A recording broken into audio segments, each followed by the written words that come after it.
আসসালামু আলাইকুম।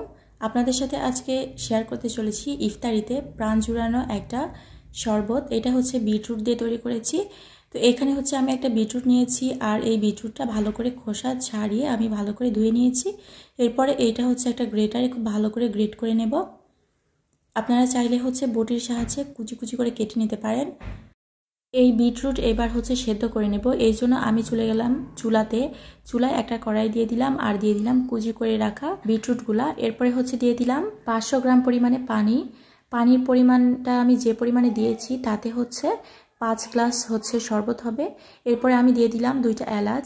বিটরুটে এক ধরনের স্মেল থাকে যেটা আমার পছন্দ না, এই জন্য আমি এলাচ দিয়ে দিলাম। আপনারা চাইলে কিন্তু এলাচের পরিবর্তে শরবত তৈরিতে আপনারা হচ্ছে ভ্যানিলা এসেন্সটা দিতে পারেন।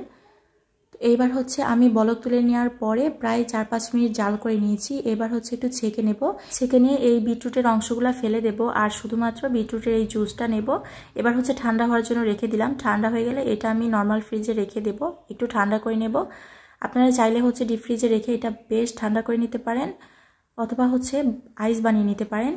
তো এইবার হচ্ছে ঠান্ডা হওয়ার পরে আমি হচ্ছে একটি ব্লেন্ডার জাগে নিয়েছি। এরপরে হচ্ছে নিয়েছি এখানে প্রায় 1 কাপের একটু কম পরিমাণে টক দই, তার সাথে দিয়ে দিলাম প্রায় 3/4 কাপ পরিমাণে গুঁড়া দুধ, সাথে আছে 1/2 কাপ পরিমাণে চিনি।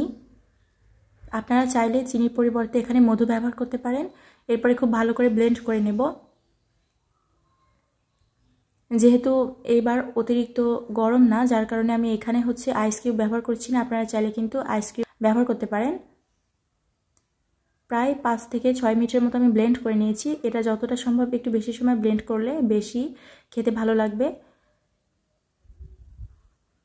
এবার হচ্ছে আমি পরিবেশন করে নিচ্ছি। আমি যে পরিমাণে করেছি এতে আমার 5টা গ্লাস হয়েছে।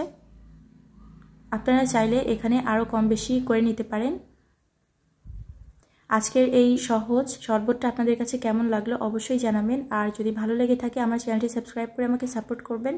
তো আজকে এই পর্যন্তই থাক, দেখা হচ্ছে পরবর্তী আরও একটা ভিডিওতে। ততক্ষণে সবাই সুস্থ থাকবেন, ভালো থাকবেন। আল্লাহ হাফেজ।